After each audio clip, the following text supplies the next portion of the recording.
sigue los principios del Vaishnavismo. El Vaishnavismo es una corriente filosófica religiosa que se remonta pues muchos años atrás. Incluso las raíces de los principios que nosotros seguimos se pierden en el tiempo cuando se investiga en India, porque proviene de India. Pues se pierde en el tiempo. Nosotros nos basamos fundamentalmente en dos libros. Uno es el Bhagavad Gita, que sería como la Biblia de Occidente, y el Srimad Bhagavatam, las dos literaturas en la cual está basada toda esta filosofía, que es un sistema de vida en la cual está incluida también la religión. En la sociedad, pues existe la religiosidad, existe el desarrollo económico, existe la satisfacción de los sentidos y también existe lo que se llama la liberación. Hay personas que buscan la liberación de este mundo. Hay personas que buscan el desarrollo económico, otras personas buscan la satisfacción de los sentidos y hay personas que pues profesan cierta religiosidad. Esos aspectos pues son a nuestra consideración sociales externos.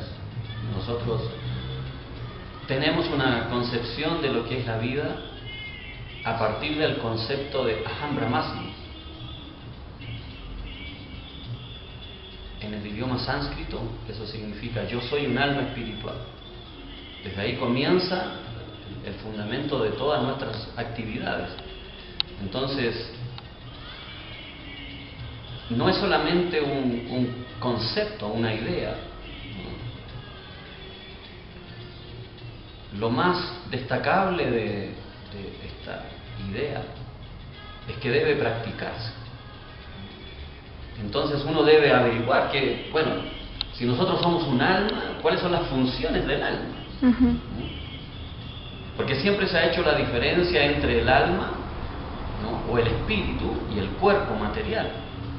Entonces, pues hay muchas dudas con respecto a ese mismo tema de cómo funcionan dos naturalezas completamente distintas, la naturaleza espiritual y la naturaleza material. ¿Cómo funcionan juntas? ¿Cómo es posible que funcionen juntas si son de una naturaleza completamente opuesta la una de la otra? La una es completamente miserable, la otra completamente feliz, la una es temporal, la otra es eterna, la una es llena de ignorancia y la otra es llena de sabiduría. Entonces, ¿cómo se complementan? ¿Cómo hacemos que un alma esté funcionando dentro de estas características tan horrendas para el alma? O sea, una entidad viviente que sea eterna, viviendo en un mundo temporal, pues es agónico, es sufrido. Una entidad viviente que esté llena de conocimiento, de vivir en un mundo lleno de ignorancia, pues es como su frustración. También. Es su frustración. Entonces, la filosofía de conciencia de Krishna,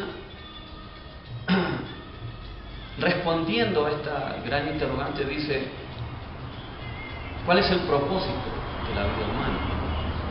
Y nosotros, si averiguamos cuál es el propósito de la vida humana, podemos averiguar más o menos cuál es la función del alma en el mundo material. Si el alma es espiritual, ¿qué hace en el mundo material? ¿Por qué está aquí? Entonces tenemos que averiguar cuál es su función aquí.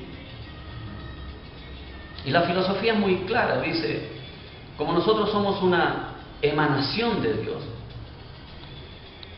entonces nuestra única función, ¿no?, es llegar o volver a Dios, ¿no?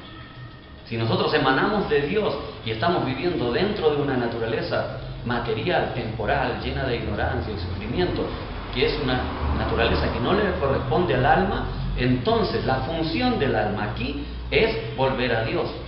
Y para volver a Dios, pues, tiene que realizar ciertas actividades. Entonces, ¿cómo nosotros descubrimos las actividades?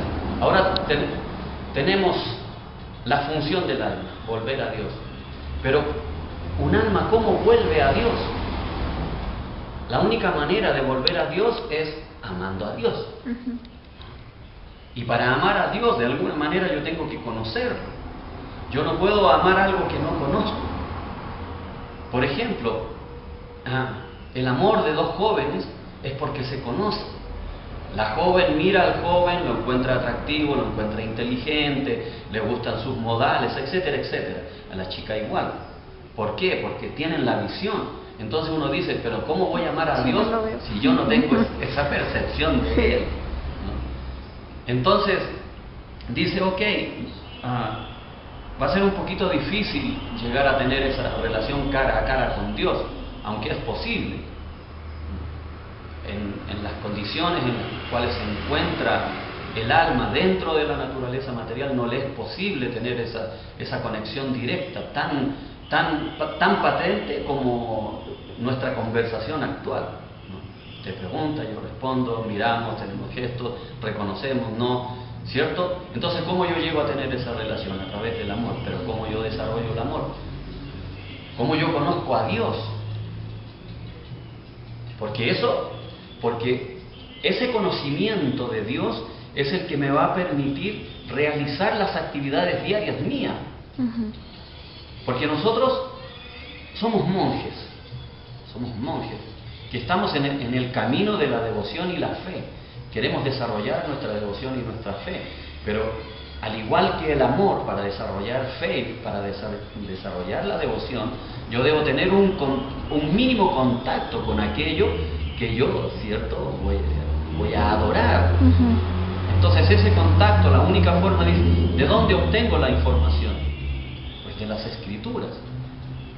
Las Escrituras son las que nos dan la información de quién es Dios, dónde está, qué es lo que hace, etcétera. Entonces, cuando nosotros comenzamos a escuchar acerca de Él, lo que Él hace, todas las cosas, comienza a nacer en nosotros ese pequeño e incipiente deseo de conocerlo, de saber quién es, que quiero saber más de Él.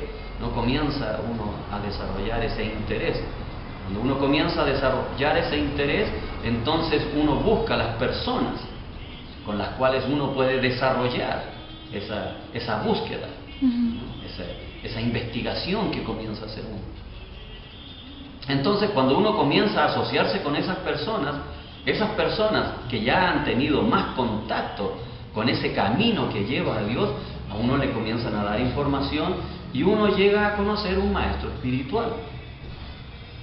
Entonces, cuando uno conoce al maestro espiritual, que él ya ha realizado la filosofía, es un alma autorrealizada, entonces él me puede enseñar el camino correcto, o sea, las acciones correctas que yo debo realizar en este mundo y en esta vida para alcanzar el éxito de la vida. Entonces, cuando uno conoce al maestro espiritual, esa alma autorrealizada que debe tener unas características específicas, no cualquiera puede ser un maestro espiritual, no cualquiera que se llame a sí mismo maestro espiritual es un maestro espiritual, tiene que tener características muy especiales. Entonces, cuando uno conoce al maestro espiritual, el maestro espiritual a uno lo inicia, ¿no? Lo inicia en el camino de la devoción y la fe. Entonces, nosotros tenemos la primera iniciación es cuando nos inician